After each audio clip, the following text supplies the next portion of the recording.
하나님의 언약과 징표, 이 무지개, 이 하나님의 언약, 또 하나님께서 우리에게 주신 그 언약의 징표에 대한 내용을 우리가 말씀으로 나누고, 노아 홍수가 우리에게 주는 의미에 대해서 우리가 같이 말씀을 나누고자 합니다. 노아 홍수는 하나님께서 인간의 죄에 대해서 심판하신다는 것을 보여주는 하나의 사건입니다.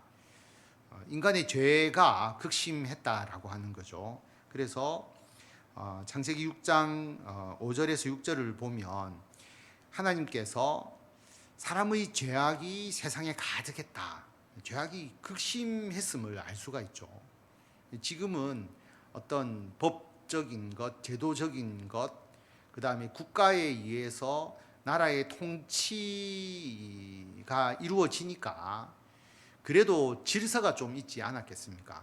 그런데 국가가 있기 전에 우리 인간의 모습이잖아요. 그때는 정말 힘이 있는 사람이 모든 것을 다 좌지우지했을 겁니다. 어떤 국가의 보호를 받는 그런 곳이 아니기 때문에 정말 살인과 그리고 여러 가지 그 타락한 모습들이 사회에 만연했을 것임을 알 수가 있죠. 그래서 사람의 죄악이 세상에 가득했고, 그리고 뿐만 아니라 사람이 생각하는 게 모두가 악하였다라고 하는 겁니다. 그래서 하나님께서 땅 위에 사람을 지으셨음을 한탄하셨다. 하나님이 내가 사람을 잘못 지었다라는 것이 아니라 그 인간의 죄에 대해서 하나님께서 굉장히 마음 아파하신 것이죠. 그래서 이 사람들을 심판하시겠다라고 말씀을 하시는 거죠. 내가 창조한 사람을 지면에서 쓸어버릴 것이다. 사람으로부터 가축과 기는 것과 공중의 새까지 다 그렇게 할 것이다. 그렇게 말씀을 하시죠. 이러한 마음을 좀 하나님 너무한 거 아니냐라고 생각을 하는데, 우리가 창조주의 관점에서 한번 생각을 해보면 사람이 인공지능 로봇을 만드는 거예요. 그런데 우리와 함께 가사일도 돕고 또 힘든 일도 하고, 또 어떤 사람은 반려동물이 아니라 로봇이 반려 로봇으로서 여러 가지 마음의 위로도 주고 그렇게 만들었는데, 그 인간이 사람을 공격하고 사람을 죽이고 파괴하고, 그러면 그 로봇을 만든 사람의 생각이 어떻겠습니까? 내가 로봇을 왜 만들었지? 그러면서 그것을 파괴하고자 하는, 로봇을 없애고자 하는 마음이 들겠죠. 그래서 하나님의 마음이 이와 같았다라고 하는 겁니다. 그래서 하나님께서 홍수를 통해서 사람을 심판을 하시죠. 그럼 왜 홍수였을까라는 생각을 해봅니다. 하나님께서 창조한 사람을 지면에서 다 심판하시고, 하나님께서 그 심판의 엄중함을 보이려고 하는데 다른 어떤 방법을 썼을까라고 생각을 해보면 불로서 다 불태운다라는 게 이게 사실은 쉽지 않잖아요. 모든 것을 다 어떻게 불태울 수 있겠습니까? 또 전염병, 어떤 고통을 줄 수도 있고 또 많은 사람과 동물들이 죽을 수도 있겠지만, 그러나 전염병이 모든 전 세계에서 전염병이 동시에 발행해서 다 사람이나 동물을 죽이도록 하는 것이 사실은 불가능하다고 볼 수가 있겠죠. 그래서 하나님이 이 온 세상을 심판하실 때 이 당시에 어떤 도구를 쓰는 게 가장 나았을까라고 생각을 해보면 그 방법은 사실은 물이 아니면 어려웠지 아니할까, 이렇게 생각을 해봅니다.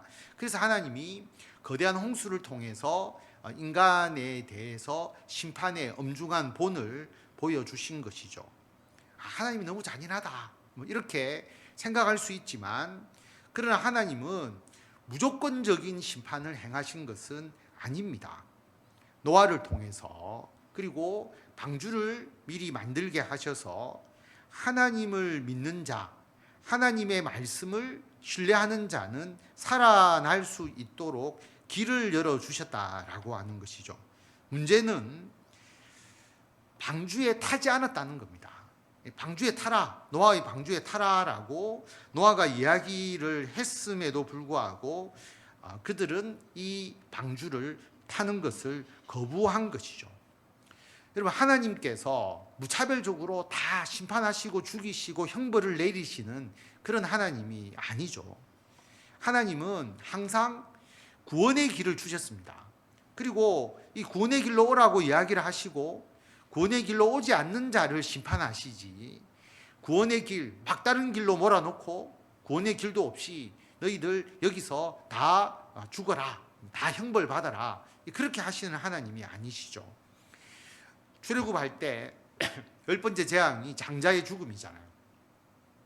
그런데 다 장자를 죽이시는 게 아니고 양을 잡아서 그 피를 문 기둥과 문설주에 발라라. 그런데 이스라엘 백성들만 살려주신 게 아니고요. 성경을 잘 읽어보시면 애굽 사람도 그 이야기를 듣고 이스라엘 사람들이 양의 피를 문기둥과 문설주에 바른다 하더라. 나도 발라볼까? 바른 사람은 그 장자의 재앙이 넘어간 거죠. 그래서 하나님께서 그 장자의 죽음이라고 하는 심판을 피할 길을 미리 알려주시는 거죠. 믿고 따르는 사람은 살아나고 그렇지 않는 자는 심판을 받게 되는 것입니다. 소돔과 고모라를 심판할 때도 하나님께서 예고 없이 심판한 게 아니라 소돔과 고모라가 멸망하니까, 소돔성이 멸망하니까 빨리 나오라 라고 이야기를 했는데 그 사위들은 농담으로 여겼다라고 성경에 나와 있죠. 무슨 이 성이 멸망합니까? 그렇게 농담으로 여겼기 때문에 피하지 않았다라고 하는 것이죠. 그래서 하나님의 역사를 보면 구약 시대에는 하나님의 율법을 미리 주시고 율법을 지키지 않을 때 내가 너희들을 벌하겠다라고 말씀을 하시고, 신약 시대에는 예수님의 십자가의 대속, 그 은혜를 이미 주시고 그 십자가 대속의 은혜를 따르지 않는 자는 하나님께서 심판하시겠다, 그렇게 말씀을 하신 거거든요. 사람이 선택을 하지 않습니까? 그런데 좀 곰곰하게 생각을 해보면 그 구원의 길을 가는 게 그렇게 어려운 길인가? 사실은 제가 깊이 있게 생각해 보면 그렇게 어렵지 않습니다. 우리가 예수님을 믿는 게 정말 어렵고 힘들고 불가능한 일이냐? 예수님을 믿고 살아가는 게 예수님 믿지 않고 예수님 하나님을 거부하고 그리고 죄악 가운데서 자기의 욕망 가운데서 하고 싶은 대로 살아가는 것이 오히려 더 어렵지 않느냐. 우리가 조금만 하나님의 말씀에 귀를 기울이면 하나님의 뜻에 따라서 우리가 구원의 길을 걸어가는 게 훨씬 쉬운 길이 아닌가라고 하는 것이죠. 그래서 노아의 홍수, 노아 시대의 홍수 이전에 하나님은 방주를 통해서 사람들에게 구원의 길을 주셨다. 무차별적으로 너희들 다 죽고 다 심판하겠다라고 말씀하신 것이 아니다라는 것을 우리가 먼저 기억을 해야 합니다. 그러면 이런 질문이 있을 수 있잖아요. 노아의 홍수가 전 지구적인 겁니까? 아니면 일부 지역에 국한된 것입니까? 이런 질문도 많이 하는데요. 하나님께서 최초로 아담과 하와를 창조하시잖아요. 그럼 인류의 기원이라는 게 있지 않습니까? 그 기원에서부터 사람들이 점점 이동하면서 퍼져나갔겠죠. 그럼 최초의 사람이 어디에 있었느냐? 중국에 있었느냐? 미국에 있었느냐? 우리 한반도에 있었느냐? 분명히 동시에 있을 수는 없거든요. 하나님께서 창조하셨기 때문에.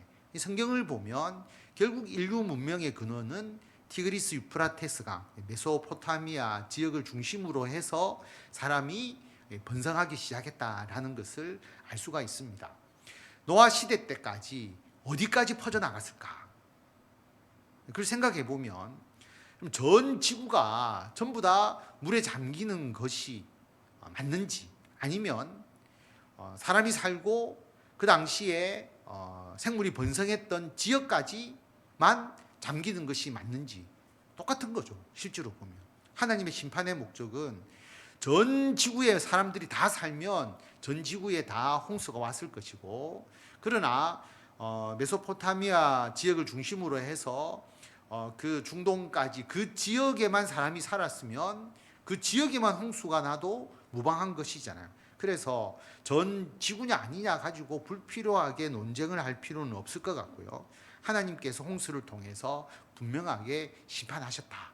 그래서 인류 문명이 있는 곳곳마다 홍수에 대한 설화가 있고 홍수에 대한 기록이 있고 그리고 홍수의 증거들이 있는 것이죠.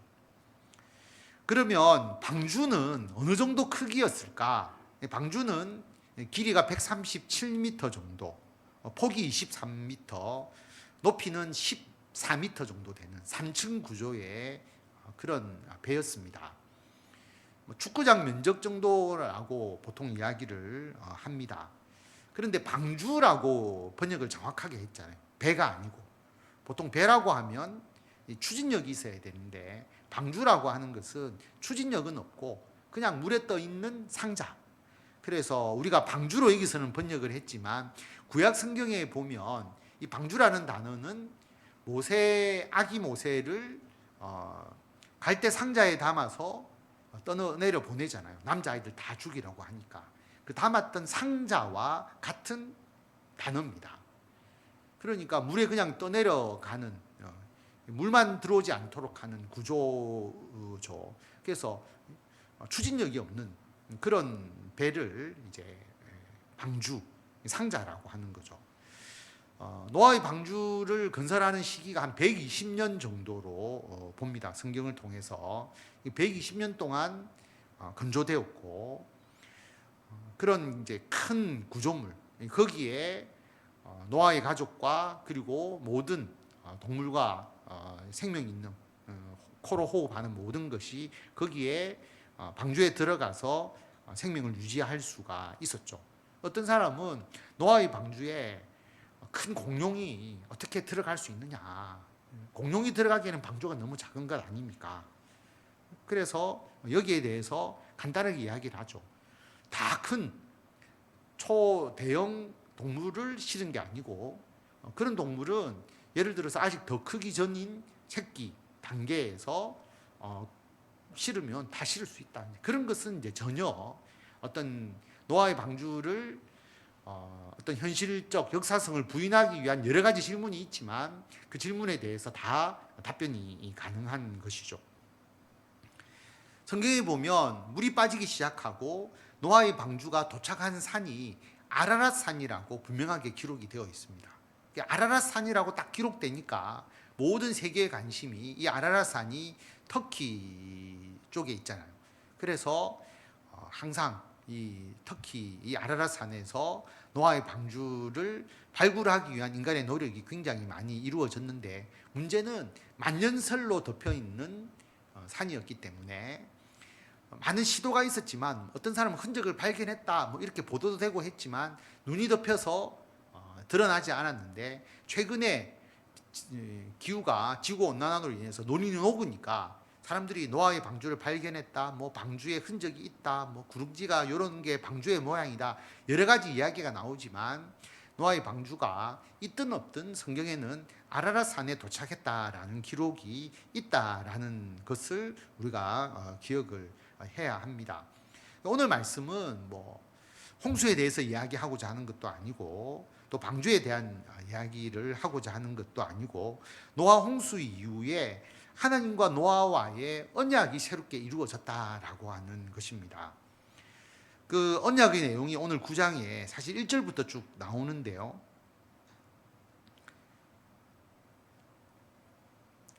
1절부터 보면 하나님께서 노아와 아들에게 복을 주시면서 뭐라고 이야기하시느냐 하면 생육하고 번성하고 땅에 충만하라. 9장 1절 말씀을 제가 요약한 겁니다. 생육하고 번성하고 땅에 충만하라. 창세기 1장 28절은 아담과 하와에게 하나님께서 주신 말씀이거든요. 생육하고 번성하고 땅에 충만하라. 똑같습니다. 하나님이 최초로 인간을 만드신 것과 이제 사람들이 죽고 노아의 가족을 통해서 새롭게 번성하는 것과 같은 의미가 있기 때문에 생육하고 번성하고 땅에 충만하라고 하는 명령을 주시죠. 그런데 아담과 하와 때와 노아 때에 차이가 있는 말씀이 있습니다. 창세기 1장 28절에는 땅을 정복하라, 바다의 물고기와 하늘의 새와 땅에 움직이는 모든 생물을 다스리라라고 하는 말씀이 있는데 정복하고 다스리라는 말씀이 빠지죠. 노아 이후에. 그래서 이것을 어떻게 볼 수 있느냐. 인간이 아담과 하와 때보다 너무 타락했기 때문에 하나님께서 땅을 정복할 수 있는 권한을 거두셨다. 그들에게 주지 않았다라고 하는 거죠. 우리 인간들에게. 그래서 인간은 이 타락에서 이 땅을 회복시킬 수 있는, 그리고 인간의 죄로 인해서 고통받고 있는 이 만물을 회복할 수 있는 능력을 상실했다. 이 회복은 오직 예수 그리스도의 오심을 통해서, 그래서 모든 피조물들이 예수님의 재림을 탄식하며 기다린다고 로마서에서 이야기를 하는 것처럼 우리 인간이 이제는 생육하고 번성하고 충만할 수는 있지만 땅을 지배하거나 그리고 모든 생물을 우리가 다스리는 그런 관계에서 이제 우리의 역할이 하나님께서 그 역할을 부여하지 않으셨다라고 하는 것을 말씀하고 있는 것이죠. 3절에 보면 모든 산동물은 너희의 먹을 것이 될 거다. 육식을 허락하시거든요. 처음에 창세기의 1장에 보면 푸른 풀을, 채소를 우리에게 먹을 음식으로 주셨습니다. 처음에 인간은 동물을 잡아먹지 않았거든요. 그러니까 동물과 사람이 적대적이지 않았습니다. 그런데 노아 홍수 이후에 물론 농사를 지을 수가 없는, 처음부터 농사를 지을 수 없겠죠. 홍수 이후에 바로 산 동물을 먹을 수 있도록 해주셨고, 물론 죽은 동물을 먹어서는 안 돼요. 율법에도 죽은, 생명이 없는 죽은 동물을 먹어서는 안 되는 거죠. 산 동물을 잡아서 피를 빼고 먹어야지, 이미 죽어 있는 것을 가져다가 먹으면 안 된다라고 하는 것은 율법에도 나중에 나오게 되는데, 하나님께서 살아있는 동물을 먹을 것이 될 거다. 채소처럼. 원래 창세기에는 처음에 아담과 하와에게 채소를 먹도록 하셨는데 채소같이 내가 이것을 너희에게 주겠다라고 말씀을 하셨습니다. 그래서 인간에게 육식을 허용함으로써 이제 인간과 동물 간의 적대적 관계가 되어 버리는 것이죠. 그러나 고기를 생명되는 피채 먹지 마라. 우리에게 고기를 주시지만, 고기를 먹도록 하시지만 그 고기의 생물의 중요성을, 생명의 중요성을 말씀하시는 것입니다. 그래서 보면 5절과 6절에 보면 생명의 피를 너희에게 찾겠다. 짐승이면 짐승에게, 사람이면 사람에게. 다시 말하면 고기를 먹도록 하지만 우리 동물을 무자비하게 죽이거나 그 동물의 생명이라고 할지라도 그 생명을 소중하게 여겨야지 함부로 죽여서는 안 된다라고 하는 것을 말씀하고 있는 것입니다. 생명의 주인은 하나님이기 때문에 동물이라고 할지라도 우리가 그 생물의 주인인 것처럼 행동해서는 안 된다라고 하는 거죠. 그래서 이미 동물 보호에 대한 기본적 사상을 노아에게 주신 것이나 마찬가지입니다. 동물은 하찮은 것이다. 사람이 아무렇게나 그 동물을 죽여도 된다. 그게 아니죠. 동물의 생명도 주인은 하나님이다. 그래서 생명되는 피채 먹지 말라고 하고 그 동물의 생명도 소중하게 여기도록 말씀을 하십니다. 그리고 8절에 보면 하나님께서 노아와 아들들에게 언약에 대해서 다시 말씀을 하시죠. 내 언약을 너희와 너희 후손과 그리고 너희와 함께한 모든 생물, 하나님께서 인간과 언약을 하셨지만 그 언약의 모든 대상은 사람뿐만 아니라, 그리고 그때 있었던 사람뿐만 아니라 이후의 모든 후손, 그리고 모든 생물, 방주에서 나온 모든 짐승들 함께, 그래서 이 동물들과 함께, 이 자연과 함께 하나님께서 언약을 주셨다라고 하는 것이고, 그 언약의 핵심은 뭐냐 하면 다시는 모든 생물을 홍수로 멸하지 아니할 것이다. 땅을 멸할 홍수가 다시 있지 아니할 거다라고 하나님께서 말씀을 하십니다. 쉽게 말하면 대홍수로 심판하는 게 없다. 요즘도 기상이변 때문에 산불이 나기도 하고 우리 코로나처럼 전염병이 있기도 하고 또 물에 잠기는 걸 보잖아요. 어느 게 가장 무시무시한가라고 생각을 해보면 불타는 게 그 지역을 보면 굉장히 두렵고 어마어마한 무서움이 있지만 그 불이 일순간에 모든 걸 태울 수는 없잖아요. 그런데 홍수가 난 곳을 보면요, 정말 두렵고 위험하고 정말 하나님의 심판이라고 여겨질 정도로 홍수의 그 위험이 있거든요. 그런데 하나님께서 홍수로 이 지구를 심판하는 게 아니다라고 말씀을 하십니다. 땅을 멸한다라고 하는 게 표현이 좀 그런데 원래 그 구약의 원문으로 보면 자른다, 제거한다. 그래서 이 세상을 제거하는 그런 홍수가 다시 있지 않을 거다라고 말씀을 하십니다.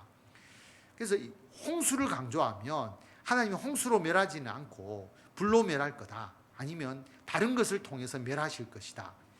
하나님이 홍수로 내가 안 멸하고 다른 것으로 멸할게라고 말씀을 하셨을까? 아니면 하나님께서 이 세상을 멸하지 않겠다라고 말씀하셨는지가 더 옳을까? 여러분들이 한번 하나님의 뜻을 잘 한번 분별해 보십시오. 나중에 제가 또 계속 말씀을 드릴 것입니다. 그리고 하나님께서 홍수로 멸하지 않을 거라고 말씀하시면서 하나님의 말씀을 못 믿을 수 있잖아요.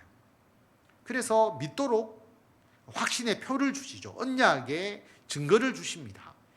사실 말씀만 해도 되는데 하나님께서 사람들을 위해서 배려를 해주신 것이죠. 증거도 주시면서 거듭 하나님의 약속을 이야기를 해 주십니다. 그래서 12절에 보면 내가 나와 너희와 함께하는 모든 생물 사이에 대대로 영원히 세우는 언약의 증거, 하나님께서 다시는 홍수로 이 세상을 멸하지 아니할 것이라고 하는 하나님의 언약의 증거, 증표로서 하나님께서 무지개를 보여주셨다라고 하는 겁니다. 내가 내 무지개를 구름 속에 두었다. 이것이 나와 세상 사이의 언약의 증거다. 구름으로 땅을 덮을 때에 무지개가 나타나면 내가 언약을 기억할 거다. 하나님 당연히 기억하시죠. 우리에게 기억하라는 겁니다. 나와 너희와 모든 생물 사이에, 자연과 사람과 하나님과의 언약, 다시는 물이 모든 육체를 멸하는 홍수가 되지 않을 거다. 홍수로 심판하지 않는다. 그러면 불로 심판한다는 것과 아니면 전염병으로 심판을 하시나 전쟁으로 심판하시나 이런 생각을 사람들이 하게 되는 것이죠. 16절에 보면 무지개가 구름 사이에 있으리니 내가 보고 나 하나님과 모든 육체를 가진 땅의 모든 생물 사이에 언약을 기억하리라. 하나님께서 무지개를 통해서 언약을 기억하도록 하겠다. 하나님이 기억하니까 사람은 당연히 기억하게 되는 거죠. 나와 땅에 있는 모든 생물 사이에 세운 언약의 증거가 무지개다.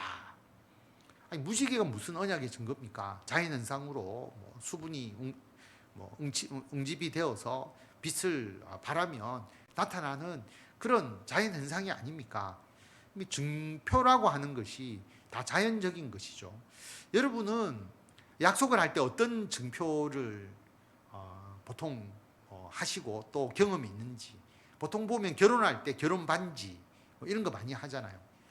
저는 처음에 결혼식 할 때만 끼고 그 다음에 거의 결혼 반지를 안 꼈습니다. 저는 이 증표 이런 데 좀 약하거든요. 그냥 마음을 표현하면 되지 꼭 이 증표를 줘야 되느냐. 그래서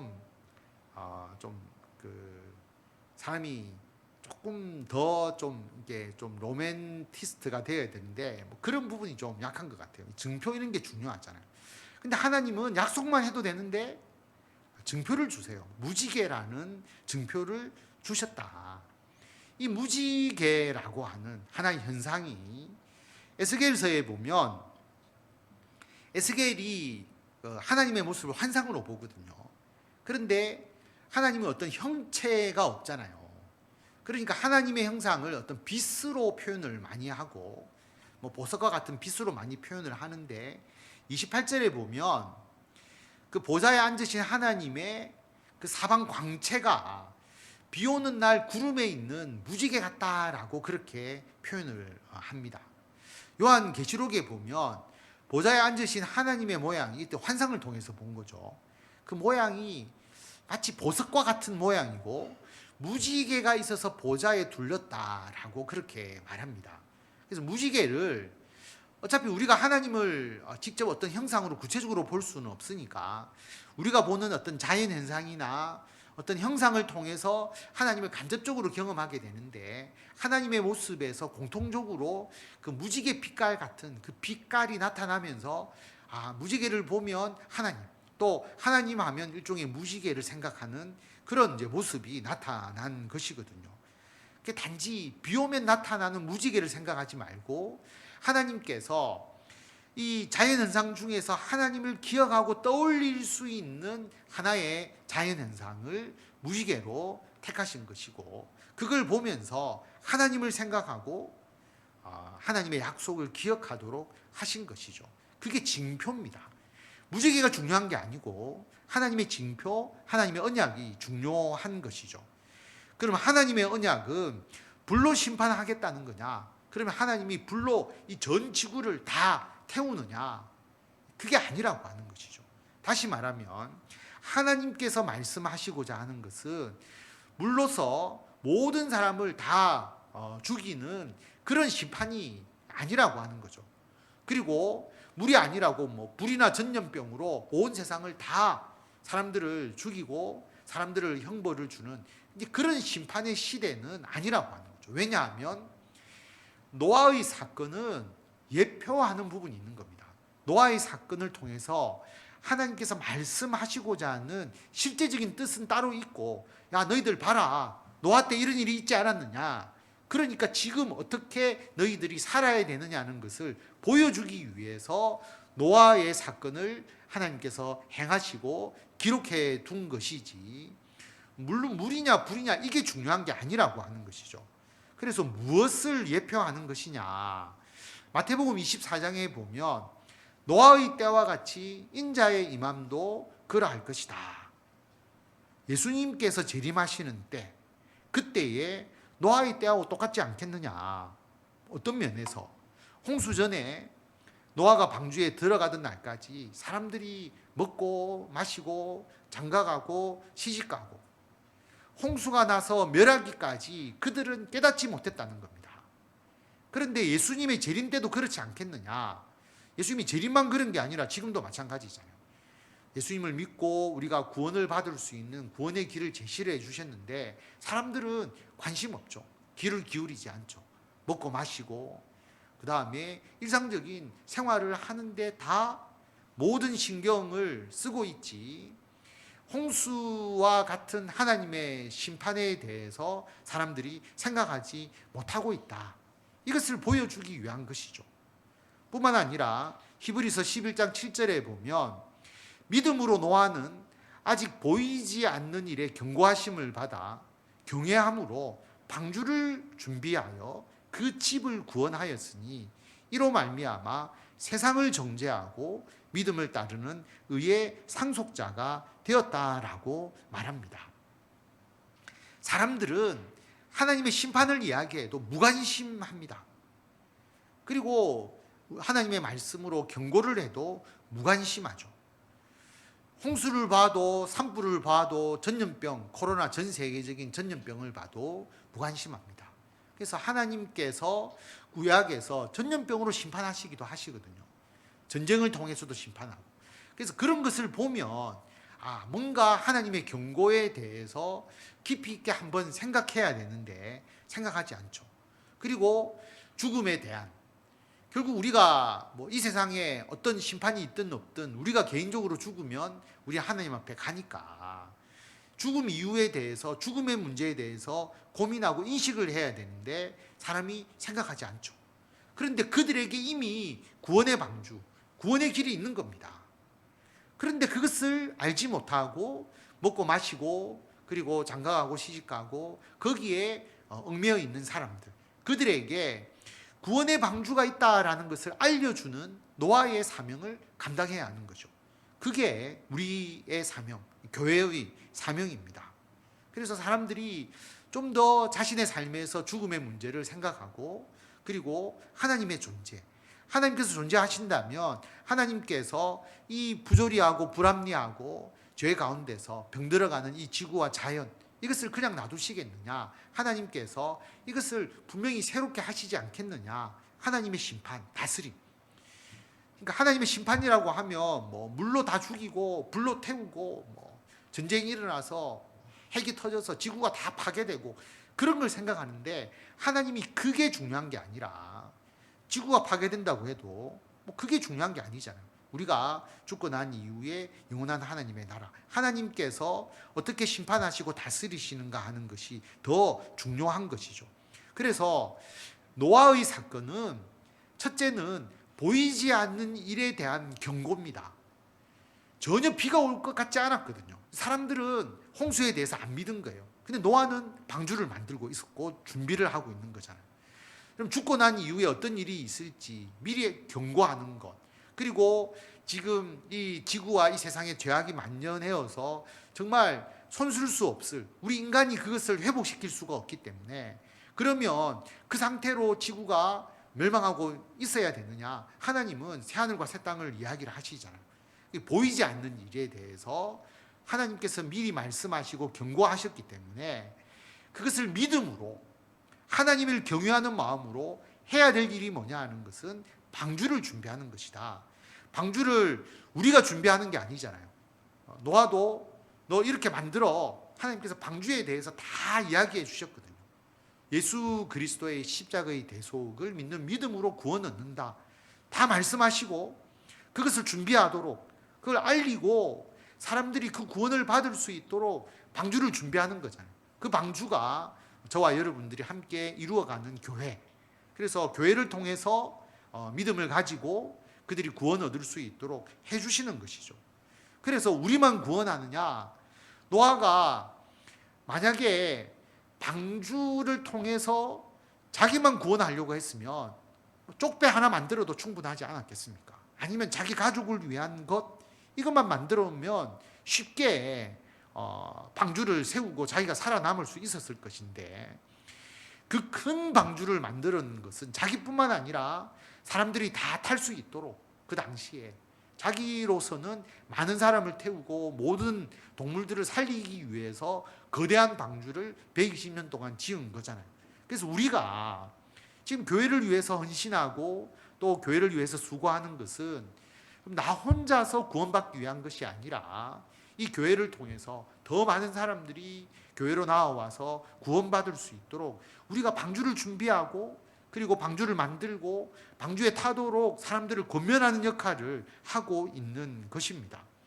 그래서 우리가 믿음을 가지고 구원의 방주를 만들어 나가는 거죠. 사람들을 먹고 마시고 일상생활을 영위하는 데 빠져 있는데 그들에게 미리 보이지 않는 일을 경고하고 그들이 우리 교회를 통해서 구원받을 수 있도록 하는 그 공동체를 우리가 지금 구성해 나가고 있습니다. 어떻게 그것을 할 것인가? 어떻게 우리가 사람들에게 복음을 전하고 사람들의 관심을 가지고 사람들을 이끌어 줄 것인가? 여러분이 노아의 시대에 있었다. 여러분이 노아라고 한번 생각을 해보십시오.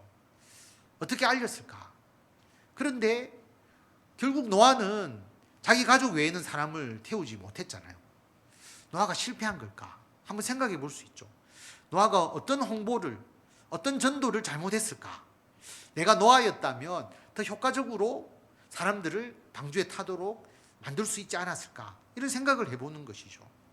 쉽지는 않았다는 겁니다. 노아가 자기 가족 외에 사람을 태우지 못했다는 것은 방주에 타게 하는 게 이렇게 어려운 일이구나.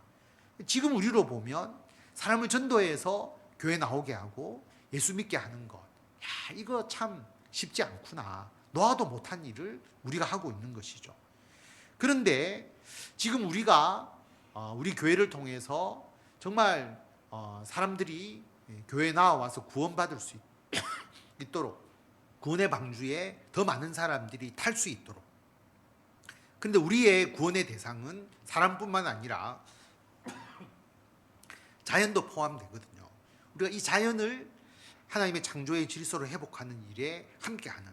그래서 이 교회에 뭐 동물을 데려오고 식물을 데려오라는 것이 아니라 우리의 신앙의 관심은 이 지구에 대한 자연, 이 동물, 식물 모두를 우리가 치유하고 회복해야 하는 그 일에 우리가 열심을 다하는.